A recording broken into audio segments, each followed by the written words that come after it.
Bom dia, amados, tudo bom? Hoje estamos com mais uma aula de Geografia do sétimo ano.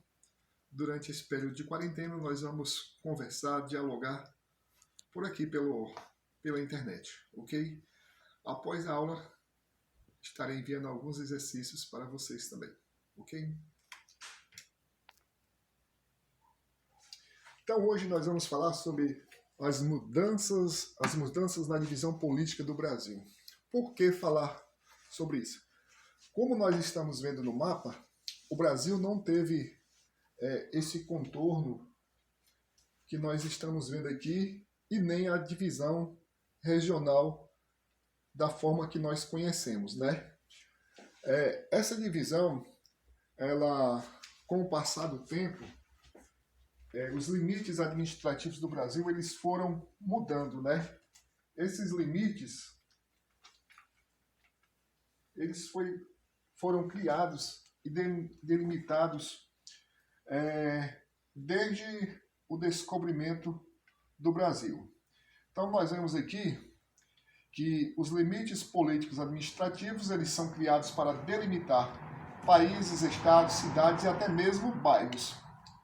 Então esses limites eles fazem parte da transformação dos lugares, né? E essas transformações eles vão ser alteradas através das forças econômicas, das políticas, das sociais e das culturais que atuam neste território, nesse país, ou nesse estado, nessa cidade, ou até mesmo no bairro de vocês aí. Então, como nós estamos vendo aqui, na frase de baixo, a construção do território nacional e suas divisões, política administrativa, desde o início da colonização portuguesa, são um exemplo disso. Como a gente pode ver aqui nesse mapa aqui, que foi o primeiro mapa, podemos dizer assim, o primeiro mapa do Brasil, em 1534, quando o Brasil foi dividido pelo Tratado de Tordesilhas, né? Tratado de Tordesilhas, e logo após esse Tratado de Tordesilhas que nós estamos vendo aqui, a divisão também em capitanias hereditárias.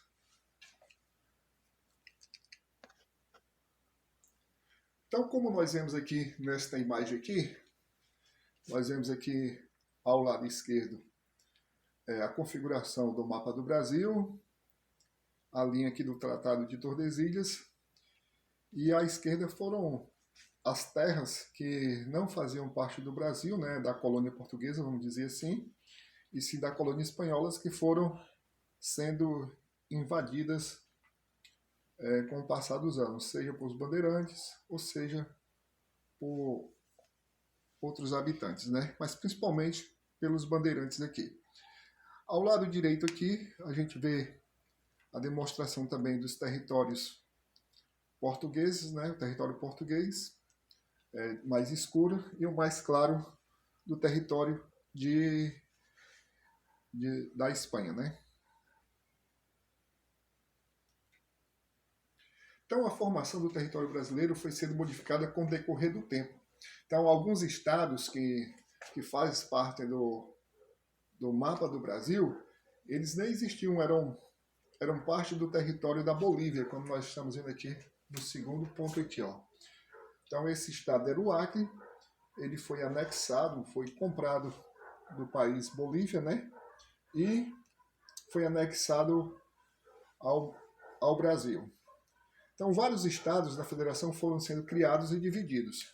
Como nós vemos nesses mapas aqui, a formação do território brasileiro no século XVIII. Então, era desta forma, do lado direito aqui. A região norte ali era basicamente o estado do Grão-Pará. E o estado de São Paulo, como era muito grande, envolvia toda essa região aqui do centro-oeste e uma parte do sudeste, chegando lá perto do sul. Não existia o estado do Rio Grande do Sul, desse aqui.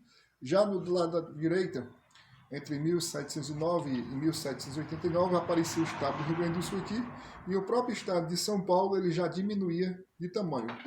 Onde era o estado de São Paulo grande aqui no mapa anterior, do lado da esquerda, começou a surgir o estado do Mato Grosso, né?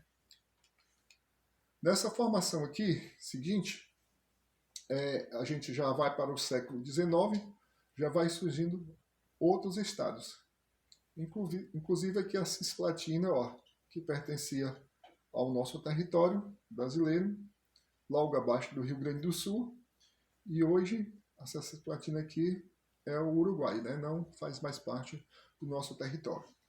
Já em 1889, a gente vê esse outro mapa aqui, onde vai surgindo aqui mais alguns estados. O próprio Grão-Pará foi dividido em estado do Amazonas e do Pará. A gente vai vendo aqui que foram surgindo o estado aqui de Goiás, que não tinha, né? E mais outros. Então, aqui está a formação do século XX, né? Aqui do mapa do Brasil, tem o Acre, que não existia nesse anterior aqui, ó, perto do Amazonas. Ele voltou a surgir, ele surgiu aqui, ó. Vocês estão vendo esse espaço aqui, ó, faz parte do território do Acre, hoje, que não existia. Ó. Olha ele aqui. O próprio estado do Guaporé também, ele deixou de existir, passou a existir, formar um pedaço aqui do Mato Grosso. E foram surgindo outros territórios também. Ponta Porã, Iguaçu e atualmente nós temos essa configuração aqui do território brasileiro, né? Surgiu o estado do Tocantins e também o estado do Mato Grosso do Sul. Então, o que foi que causou a modificação do território brasileiro? Primeiro, foi a expansão da ocupação portuguesa. Como nós falamos, durante o período colonial, os portugueses eles estavam se expandindo, entrando dentro do sertão do território, e aí foi ocupando terras que não pertenciam à colônia portuguesa, sim à colônia espanhola. Nessa procura de minerais, né, vamos dizer assim, tanto é que surgiu lá no território, o território de Minas Gerais, onde foi achado ouro e outros minerais, e foi dado esse nome. Outra coisa foi a luta entre os portugueses e os povos nativos. Os portugueses iam lutando com os índios, e os índios iam entrando para dentro do sertão. Os portugueses estavam no litoral, os índios entrando para o sertão, iam se escondendo e os portugueses iam atrás, né? Por causa que havia também outro ponto, a disputa pela terra com invasores, os holandeses, os franceses também chegaram aqui, também querendo tomar as terras, e a busca por riqueza ou os ciclos econômicos, né? As riquezas aqui são os minerais e os ciclos econômicos também, que foi da cana-de-açúcar, do algodão, entre outros, até o café também. Então, atualmente, a República Federativa do Brasil possui 26 estados, né, e um Distrito Federal, e mais de 5.570 municípios, onde está incluído aí também o município de Soledade. Ok? É isso aí por hoje.